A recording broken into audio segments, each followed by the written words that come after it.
Good morning, Year 7. Okay, so we are going to get started on pie charts. I know not enough of you have your construction equipment, so we're just going to postpone those lessons until we reach a time where you're actually able to go get the construction equipment, okay? So for this moment in time, we're just going to move ahead. I have made a note of the subjects we still need to cover, but we'll make sure we do it at a time when everyone does have the correct equipment. Okay, so pie charts is what we're going to look at. So essentially what I'm going to do, we're going to go through some of these kind of questions that relate to pie charts, and once you've kind of got what you need from them and taken all the notes, you should be able to answer the worksheet that is attached. And then once you answer that, I'll also be releasing the answers later on in the lesson time. Okay, so I'm just going to start working through these. I am going to ask if you can just pause before we start answering, just to see what information you can get and whether you're actually able to answer it. So if you can just pause the video for a few minutes and maybe think through what you need to. So when it's asking those questions, try and think, even if you don't fully understand how to get there, take an educated guess, okay? And you might be halfway right. And pie charts is one of those things that is very instinctive. So quite a lot of people actually know what to do, they just don't think it, okay? So if you just want to take an educated guess, who knows? Probably 75% right, okay? So we're just going to get started with the pie chart. So obviously, as you can tell, this is the wonderful pie chart. It's basically just a circle that looks a bit like a pie, if you look at it from a bird's eye view. And it's a chart. Essentially, it's just a chart that represents information within a circular fashion. That's all. So it's fine. Okay, so pie chart. They look super, super lovely, let's say. Bar charts and pie charts have their own different things. I know you guys have already done bar charts, but if you have a bar chart, it's very easy to see stuff like the height of the bar and everything else. But with a pie chart, you're also able to see quite common things as well. So if I asked you something simple like, which fruit do the students prefer the most? You could very easily tell me that it's the green option, which is your oranges, because that's the biggest portion, okay? So they both pie charts and bar charts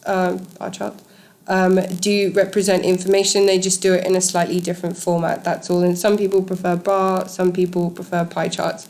I think if you're very close with the results, so say if I had like 100 people and 49 chose one option and 51 chose the other, it would be very hard to be able to see the difference in a pie chart, whereas in a bar chart it will be much easier to see.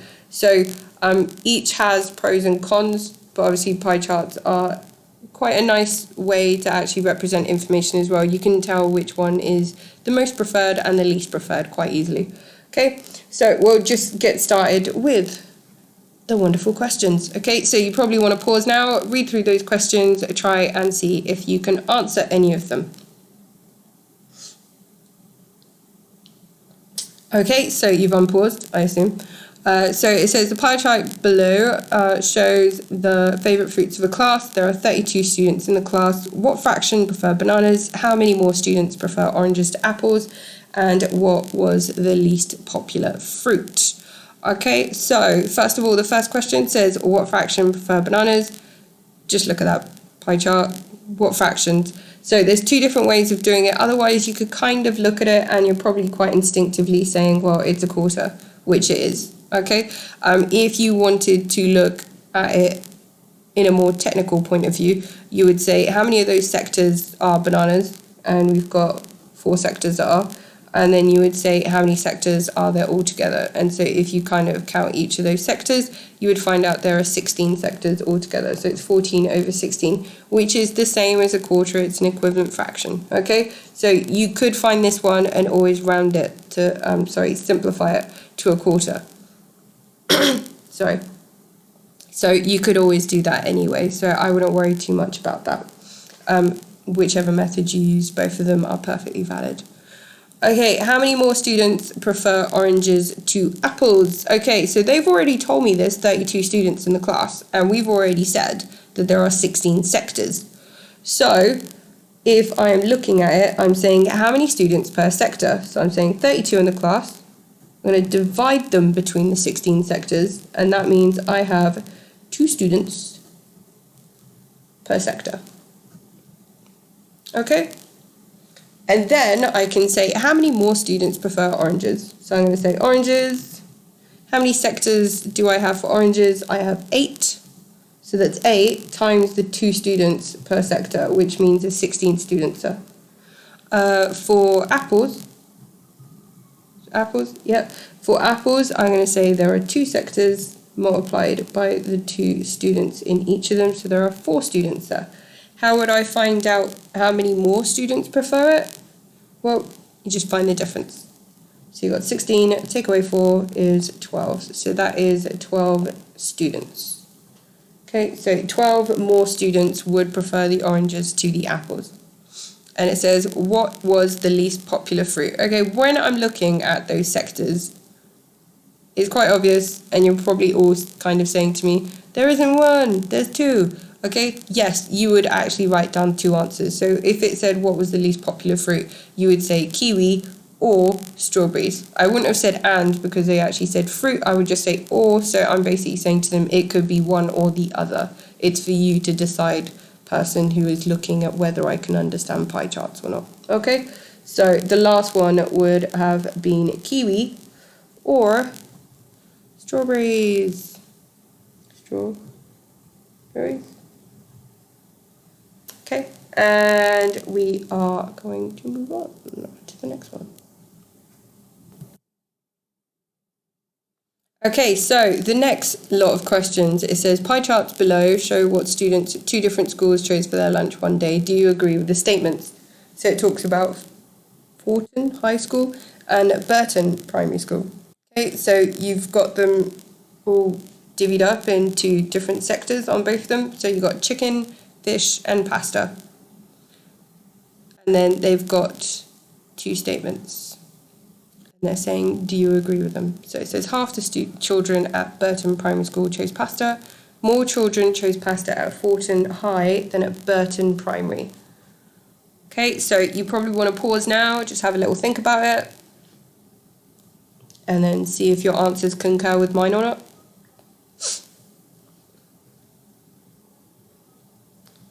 Okay, so you've got the question saying half the children at Burton Primary School chose pasta.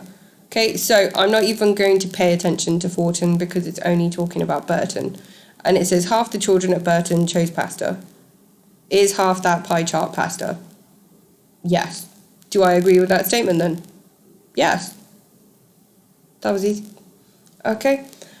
So I agree with that statement. If they were asking for anything and they had a space, I would make sure I write a statement. So I would say yes. I agree with, I'm just going to call it statement 1.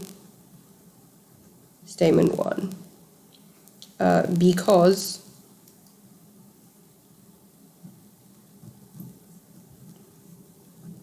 half of the chart shows that students chose pasta.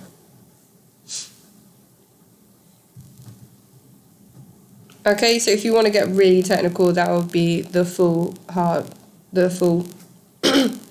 full explanation of what's actually gone on there. Okay, so that's the first one. The next one says more children chose pasta at Forton High than at Burton. This one's quite interesting. Okay, so a lot of you might have come up with loads of different ideas. You might have spoken about the number of sectors. You might have spoken about the actual size. Okay, but you've got to remember, in the previous pie chart, it did actually tell us that there were 32 children represented in a pie chart. What's to stop Burton High School representing 100 children, whereas, Burton Primary School representing 100 children, whereas Forton High School might only have 50. Or Forton High School might have 100 children and Burton Primary School might only have 50. Because they do not represent any kind of numbers, you would It depends on what kind of options they give you. If they just gave you a yes, no option, you would just say, no, I do not agree. But then make sure your statement just needs to be able to correlate with whatever decision you've made. So if they'd give me an option of not sure, obviously I would have chosen the not sure. But if it's just a yes or no, I'm just going to say, no, I do not agree, as we are not aware of the number of children in either school. Okay, so you and I can read that pie chart and we can tell what information's on there. But if we needed to communicate that information to someone else, I would have to make it in the way of a statement. I wouldn't just say half the thing, and I would just say, oh, look, there's it doesn't matter that there's 5 sectors on one and 6 sectors on the other. I would have to actually just say, we're not aware of the number of children. One pie chart could represent 100, another could be 50. We just need to break it down so the person who's reading it can understand that you understand. Hopefully that makes sense. Okay, so next question.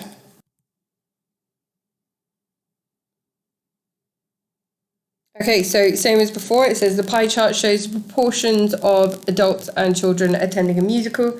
240 children attended the musical. How many people attended the musical altogether? So you should actually know how to do this one from the previous one where they were talking about the fruit and the bananas and how we found out what each sector and how many students were in each sector.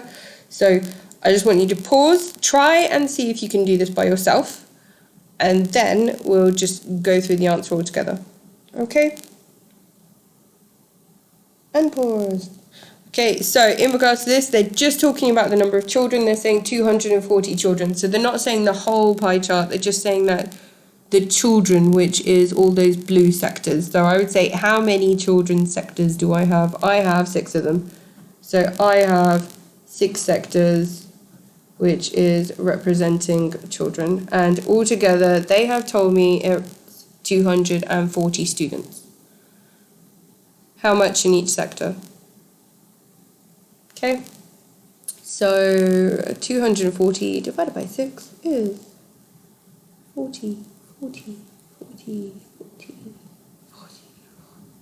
I know that every single sector is 40, so then I'm saying how many sectors are there in that pie chart in total? So I already know that the children have 6 sectors, the adults have 6, so I've got 4 plus 6, 10. Okay, 10 sectors. So that means I've got 40 per sector, I've got 10 of them. So otherwise, if you're looking at your bar chart, you would just say, oh, that's 40, 40, 40, 40. And this is the adults. And this is the children. And then you could say, well, altogether it is 400. Or alternatively, you would have said, well, there are 10 sectors. And then I could say 40 times 10 is 400. Or if you chose to do the bar chart, you would have said 400 altogether. Okay, so you could have done it via the bar model, or you could have just added it up. I know quite a few of you just are instinctively able to use this method, which is perfectly fine. Just make sure you write stuff down. A lot of you do it in your head and you do not write stuff down. And you cannot be given credit for something you've just done in your head. As much as everyone knows that you can do it, you cannot be given credit for something if no one can see that you've done it. Okay, so there's 400 people altogether.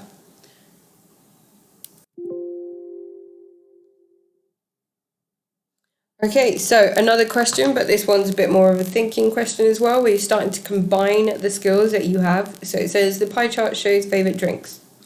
What fraction of the adults prefer tea? So you should know this from the first question we had. So you just look at the actual sectors. So it says, what fraction of the adults prefer tea? So look at the pie chart that represents the adults, which is on the left-hand side.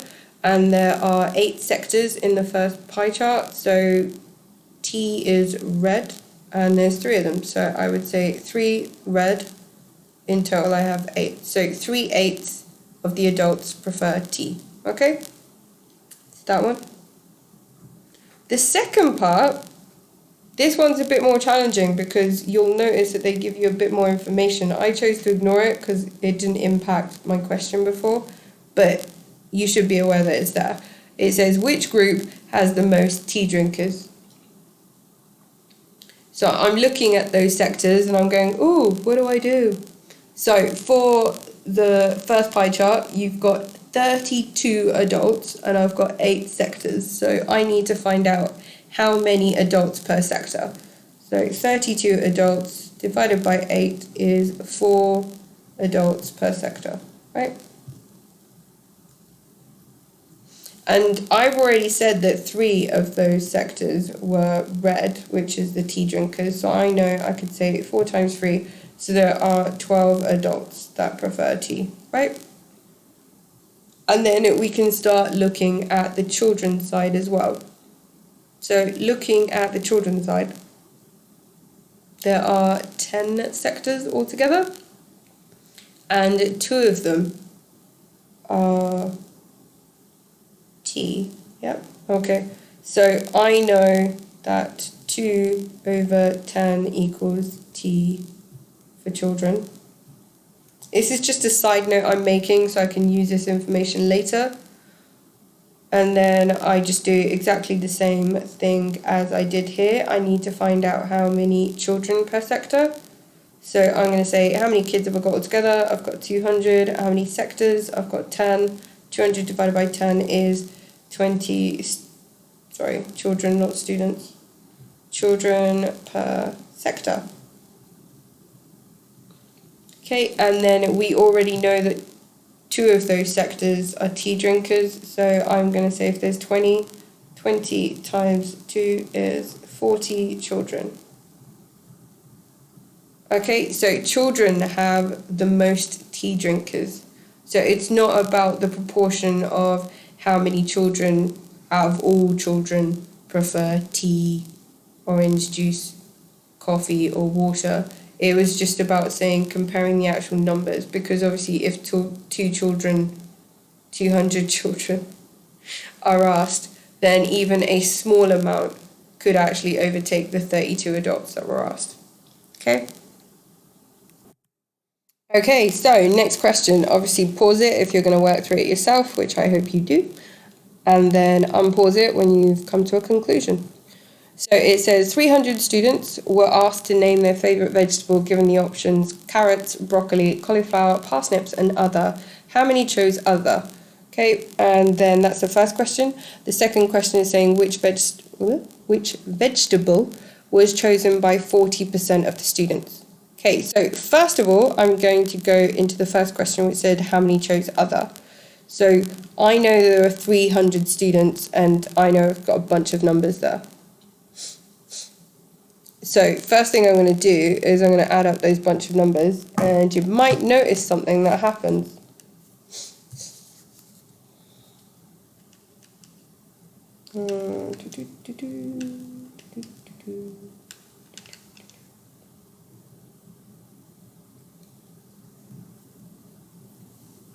Okay, so those numbers added up is 293. So how much am I left over from 293? 7. Okay, so for the first one, it was 300 because it's 300 students. Take away the 293, that leaves me with 7 students. Okay. Next one. So this one is using part of your percentage work as well. So it says which vegetable was chosen by 40% of the students. Okay, so now I need to think what is 40%. So I'm going to go back to this 300, and I know if I divide it by 10, that equals 10%. So I know 30 students equals 10%. But I don't want 10, I want 40. Okay, so in order to get 40, I need to times that by 4. So I've got 30 times 4 is 120. So I know that 120 students is 40%. Okay, so now I need to look at that wonderful pie chart and I'll say Does one of those sectors have 120 people? Yes, cauliflower does.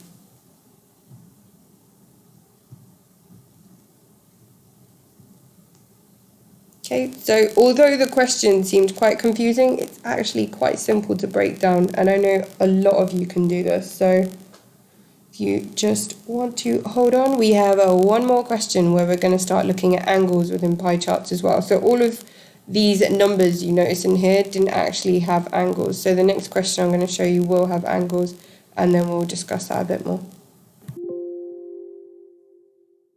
Okay, so last but not least, we have that question just to the side here. Obviously, if you are going to go do it yourself, please make sure you pause, and then we'll come back to it. Okay, so the pie chart shows the proportion of how a group of employees travel to work. There are 24 employees. Explain how the following were worked out. So it gives you a bunch of statements after that, and then you just need to see if you can find out how it was done. Okay, so just going through each of those statements. It says a quarter of the people go by bus, so 6 people go by bus. So when I look at that bus sector, I can see it's got a right angle in it. You should be aware that angles around a point add to 360, and 4 right angles would make 360, because 4 times 90 is 360. So those 4 angles around that point in the center would make 360. So it's definitely a quarter. And then they're saying they go by bus? Yes, because the sector is labeled bus. And then it says, so 6 people go by bus. You need to be able to justify how you found that answer out. So we know in total there are 24 people because they tell us. And then a quarter of 24, so 24 divided by 4 is 6. So I completely agree with that statement. And they've just found it out by looking. The right angle shows that it's a quarter because angles around a point is 360 and a quarter of 360 is 90. But then they're also giving us that total, and they're saying the total is 24, so a quarter of that must be 6. Okay, so you just need to be able to explain that, and then you should be fine. The next one down, it says 150 divided by 360 times 24 equals 10, so 10 people walk. Okay, so obviously it's referring to the walk, so you look at the walk and it says 150. If I want to find out the fraction of something, I put on the top in the numerator whatever it is, and then in the denominator I would put the total. So the same way we put like 3 over 8 is a fraction, we'd just be using degrees in order to find out fraction rather than talking about actual equal sectors across an entire pie chart. So 150 divided by 360, that would be the fraction of the circle. So if I wanted to find out the fraction of the circle, let's say delete by 360. Okay, so 5 over 12 would be my actual fraction of what the actual number is. So I'm saying that that circle, that's the percentage of the circle represented by walk. Okay, so it would be about 42 degrees. So this is in decimal format. If I times it by 100, it will go to percentage. But I'm saying it's about 42%. Okay, and all you have to do is times your actual fraction, multiply that fraction by the total number that you have, which is 24 in our case, and that gives us 10. If I'd multiplied it by a different number, so if I'd said instead of 24, if my whole entire graph contained 720 people, instead of writing 24, I would have written 720. So that 24 just comes from the top of this question, where it actually lets us know there are 24 employees. So however many number of employees is, that is what I multiply the percentage by. So I took the fraction of the whole pie chart that walked, and I multiplied it by the number that the entire pie chart represents. I'm saying this fraction of the whole is this number. So that would be 10 people, so 10 people walk. Okay, and last but not least, it says 45 over 360. Okay, so obviously they're talking about the train there, that train one. Okay, 45 over 360 is 1/8. Yep, it's literally 1/8 of that wonderful pie chart. And they're saying 1/8 of 24 is 3. It uses the same kind of logic that you use for the first statement for that bus one. Okay, you just say 1/8 of 24, or 24 divided by 8, however you wish to say it. That would be 3, so 3 people took the train. And then you get onto the questions. So by using the logic of those statements, you can then answer those questions. The question says, how many people came by car? How many different ways could you work this out? I'm only going to show one of the ways, which is a nice, very simple way. I am just going to say there's 24 people in total. I'm going to take away 10. Then I'm also going to take away 6. I'm also going to take away 3. Okay, so 24 take away 10 is 14. I've still got to take away 6, take away 3. 14 take away 6 is 8. 8 take away 3 is 11. If you already got to this, because a lot of you have like mini calculators in your head, that's fine. Good on you. Yay. Okay, that was meant to be a thumbs up. There you go. Works better. So it would be 11 people, they came by car. There are a multitude of ways you could have worked this out. You could have worked out the missing angle and used the same technique as the second one. You could have found out what proportion of that entire pie chart was actually the car and worked out that way. There are a number of ways of doing it. I just chose this method because it's quite nice and easy. We just say, here's the total. Just going to take away the people that I know walked, took the train and took the bus. Okay, so depending on whether you've also worked on these questions will depend on whether you do the worksheets or not. So if you've done quite a bit of work along with the YouTube video, just make sure you take a photo of the work that you've done and pop it onto Google Classroom and make sure you submit it. If it hasn't been the whole hour, then I would say just take a bash at the worksheet I've also attached to the actual Google Classroom assignment, so that you can just try and see if you can answer those questions independently. I will be releasing answers before the end of the lesson as well, so you can always double check that way. Okay, anyway, take care, stay safe, stay happy. Make sure you go out in the sun every once in a while, even if it's just for like a little short walk in the garden. Vitamin D is very important. Okay, have a nice day, guys. Take care, bye-bye.